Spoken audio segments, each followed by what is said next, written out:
这次我把你送到我府里边来，就是为了让你给我献俘。也献不出来。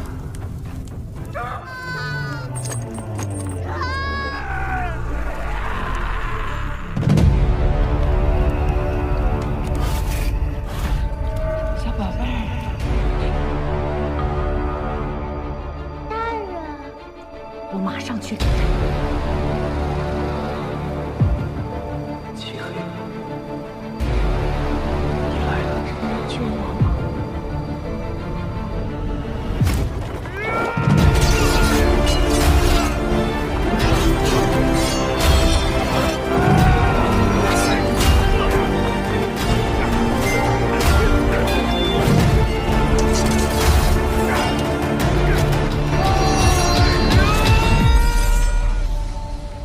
还不是你是6一吕布吗？是我，陈毅。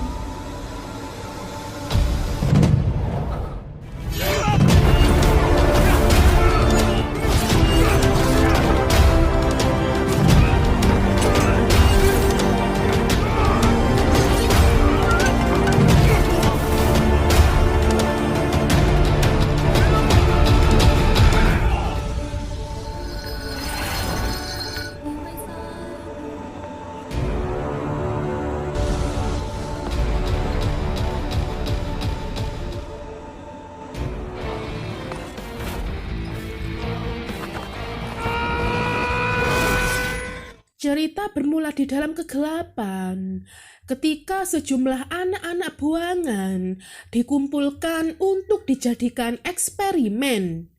Dengan kejamnya, mereka mencekoki anak-anak dengan racun yang berasal dari berbagai macam binatang. Tak jarang dari mereka banyak yang tewas sia-sia. Namun terdapat salah satu dari mereka, anak yang sangat kuat. Anak yang tak dapat tewas meski ribuan racun mengalir dalam darahnya. Mereka menamainya Suspek 19. Untuk melengkapi kekebalan tubuhnya, ahli racun mencekokinya dengan racun tarantula yang terkenal sebagai raja racun. Seketika itu, darahnya mulai membiru dan hilang kendali. Hingga pada akhirnya terjadilah kekacauan yang membuat sejumlah suspek melarikan diri. Tak terkecuali dengan Suspek 19.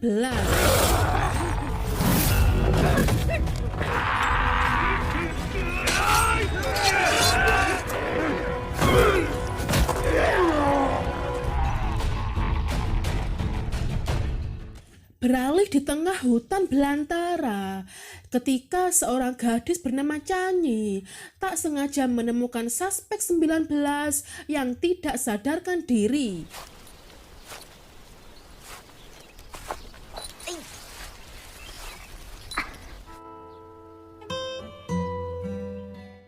Karena iba, dia pun membawanya ke tempat yang lebih aman. Tak berselang lama, Suspek 19 sadar dari pingsannya, kemudian merebahkan diri di atas Canyi. Dari awal pertemuan, rupanya Canyi sudah menaruh hati kepada Suspek 19. Di bibir sungai yang jernih, tampak Canyi diam-diam memperhatikan Suspek 19 yang tengah mandi.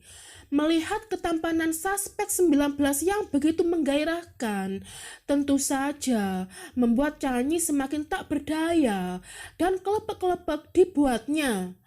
Karena Suspek 19 tak memiliki nama, Canyi berinisiatif untuk menamainya Yilubu. Sejak saat itulah mereka selalu bersama, memancing bersama, makan, bahkan mengikat rambut.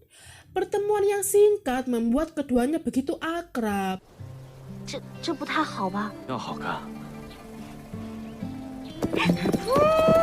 师傅给我取名禅一，风餐露宿，抓鱼采。 Sampai pada akhirnya Canyi membawa Lubu ke desa tempat dia tinggal, dan kedatangan mereka disambut oleh teman baik Canyi yang juga merupakan seorang ahli racun bernama Baishu. Sepertinya sesuatu yang buruk akan menimpa penduduk desa di mana Chanyi tinggal.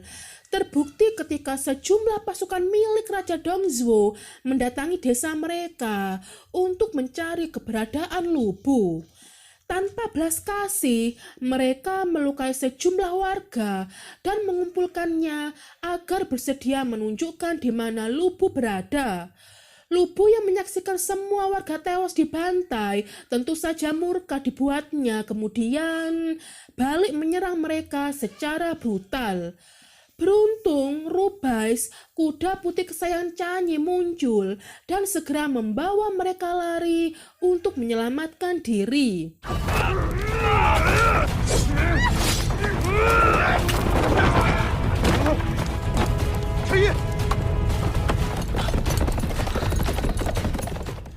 Rupanya, mereka tak kehabisan akal untuk menghentikan langkah Lu Bu. Dengan anak panah beracun, mereka berhasil melumpuhkan kuda milik Chanyi. Chanyi yang melihat kuda kesayangannya diambang maut tentu saja tak terima dan terus menangisinya. Untuk mengakhiri penderitaan Rubais, Lu Bu sengaja menuangkan darahnya yang mengandung racun guna mempercepat kematian Rubais. Dan tentu saja itu membuat Chanyi histeris. Tak mau berlama-lama, Lu Bu lantas membawanya pergi dan meninggalkan Rubais seorang diri. Karomah pun terjadi ketika darah milik Lu Bu menjalar ke aliran darah Rubais dan berhenti di jantungnya. Seketika itu, Rubais berganti kulit menjadi coklat, kemudian dia hidup kembali. Di lain pihak, sejumlah pasukan milik Raja Dongzhuo berhasil menyudutkan Lu Bu dan Chanyi, sehingga aksi pertarungan pun kembali terjadi. 绝不只有这点能耐。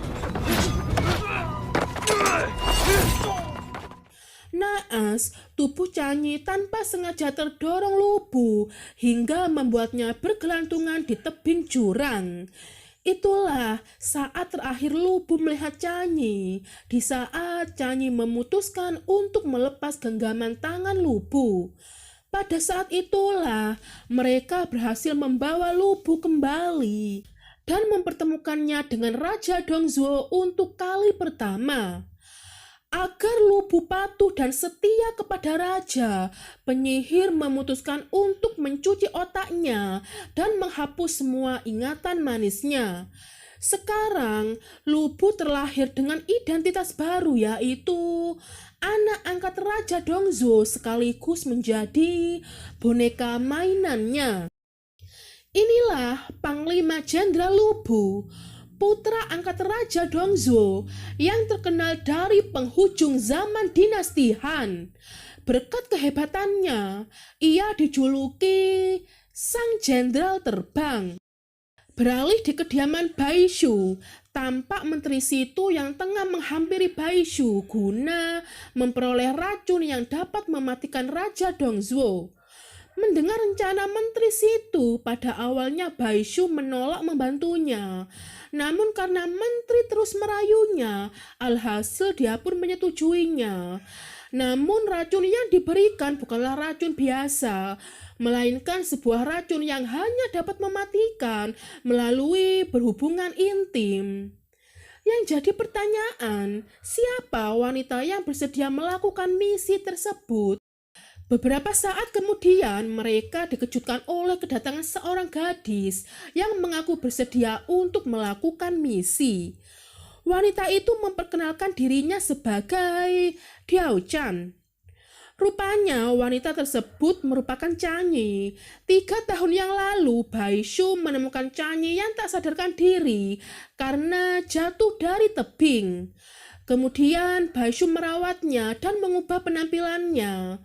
Tak ingin menyia-nyiakan kehidupannya yang kedua, Chanyi pun bersedia mengorbankan hidupnya untuk membalas kematian seluruh warga desanya. Baishu menjelaskan, ketika 4 racun itu dimasukkan ke dalam tubuh Chanyi, dia memiliki waktu hidup selama 7 hari sebelum Chanyi berhubungan intim dengan raja. 他们单独都无毒也成都河段第7日。 Saat-saat yang ditunggu pun akhirnya datang juga, di mana Chanyi sampai di dalam istana Dongzhuo dengan 4 racun yang ada di dalam tubuhnya dan siap melenyapkan Dongzhuo. Setelah melalui pemeriksaan yang cukup ketat, alhasil mereka pun mengizinkan Chanyi menemui Raja Dongzhuo untuk menghiburnya. Setibanya di hadapan raja, Chanyi sudah menarik perhatian raja karena kepintarannya.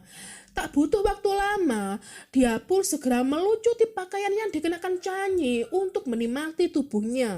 我这时候把你送到我府里边来，就是为了让你给我幸福。 Beruntung Lubu segera tiba. Dari situlah Chanyi menyadari bahwa Lubu masih hidup.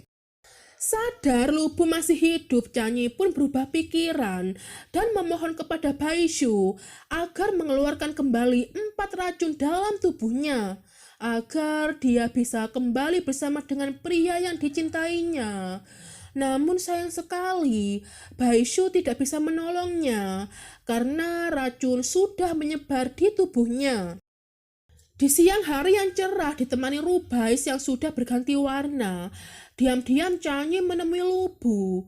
Karena otaknya sudah dicuci oleh penyihir gila, alhasil dia pun sama sekali tak mengingat siapa Chanyi. Chanyi berdalih bahwa Rubais saja mengingatnya. Bagaimana Lubu bisa melupakannya? Lubu berdalih bahwa kuda tersebut bukanlah Rubais melainkan Scarlet.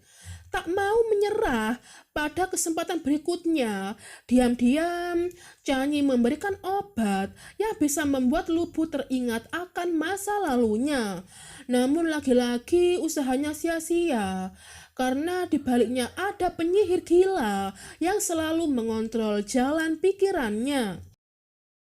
Beralih di kediaman menteri situ, ketika Lubu bertemu Baishu, seketika itu dia meluapkan kemarahannya dengan memukul-mukulkan kepala Lubu di tiang dan berusaha mengingatkan kembali Lubu bahwa raja yang dianggapnya ayah telah membantai seluruh warga desanya dan mengenai Chanyi yang umurnya tinggal menghitung hari. Saat itu juga, jarum yang ditancapkan penyihir gila lepas dari kepala Lubu. Alhasil, sedikit demi sedikit Lubu mulai mengingat masa lalunya. Melihat Chanyi yang sudah terkontaminasi 4 racun, Baishu mengungkapkan bahwa Chanyi masih bisa diselamatkan asalkan Lubu bersedia berhubungan intim dengannya karena melihat dalam darah Lubu tersimpan ribuan penawar racun. Hari ke-7 pun tiba, di mana pada saat itu Chanyi bersiap untuk melenyapkan Raja Dongzhuo. Setelah itu Chanyi pun akan tewas menyusul raja. Dengan gaun merah yang dikenakannya, Chanyi tampak begitu mempesona. Sesuatu yang mengejutkan pun terjadi ketika Lubu tiba-tiba muncul dan membawanya lari ke tengah hutan untuk melakukan hubungan intim guna mengeluarkan racun dalam tubuh Chanyi. 我以为你死了，和吕布才有了光，唯一的解药。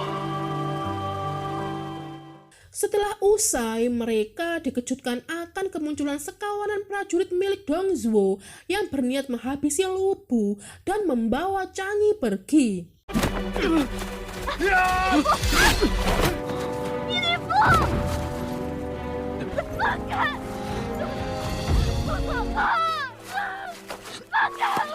Tak tinggal diam, Lubu segera beranjak ke istana Dongzhuo untuk menjemput kembali Chanyi, dan kedatangannya telah disambut oleh Raja Dongzhuo dengan memakai baju perang. Pertarungan pun berjalan cukup seimbang di mana mereka sama-sama kuat. Namun pada akhirnya kemenangan berpihak kepada Lubu ketika Lubu berhasil melenyapkan Dongzhuo melalui tahi lalatnya.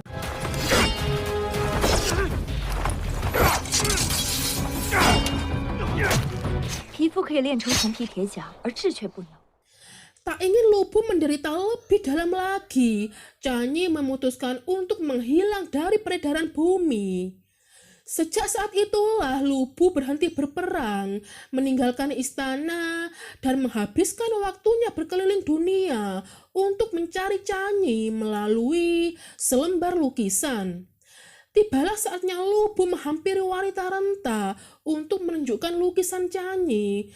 Namun wanita tersebut berdalih belum pernah melihatnya. Seketika itu wanita renta teringat akan sesuatu. Dunia ini begitu indah, tapi tidak semuanya bisa kita miliki. Dan cerita pun selesai.